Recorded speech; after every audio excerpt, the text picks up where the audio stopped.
This is just an unboxing of a new watch I've bought. Now it's just arrived. So I've just got the wife's tag box here to comparison. Sorry for my macaroni cheese burn on my hand I did the other day. So my hand looks a bit ugly, but it's just an unboxing video. A lot of people like these unboxing videos.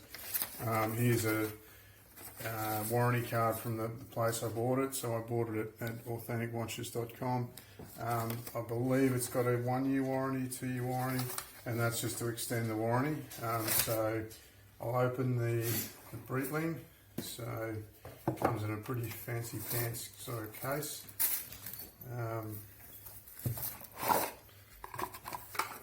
The Breitling manual there, and then the watch itself is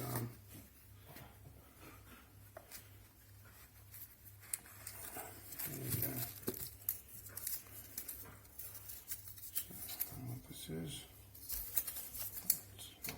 not returnable from me. Okay, so I've got to leave that there for the time being.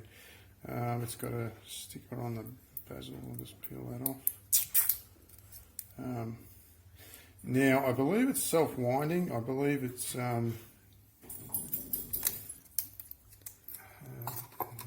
believe the vibration, I believe winds it. I have to look it up. But that's the Breitling, and then my wife's just thinking I'd use a tag. And we just boxed this up just for comparison between the two brands. So I mean it's fairly similar how the watches are packed. It's a little bit bigger. It's a 42mm Breitling. Actually there's a plastic cover on that. There we go. That's better. So that's it there. So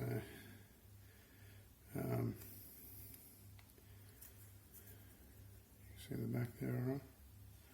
It's a Breitling Superocean. This is a 42mm watch. The reason I like Breitling so much is they tend to go counter trend, and they're not very politically correct. They went from 44 to 42. Now I think they're doing a 40, even a 38mm watches. A lot of these watch companies, whereas Breitling's gone and done a 46mm watch. So I like the reason I got the rubber band.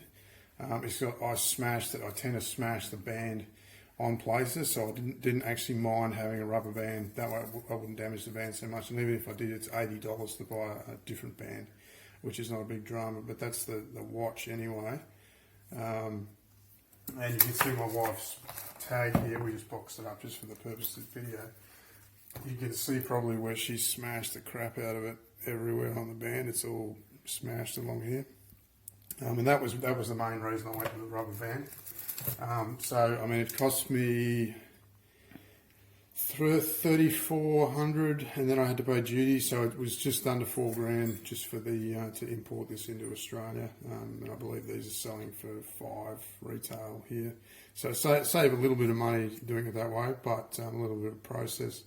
But that's it there anyway. So see what you think. I'll put it on. I'm going to leave this silly tag on just in case for some reason I do have to return it. But I'll just put it on.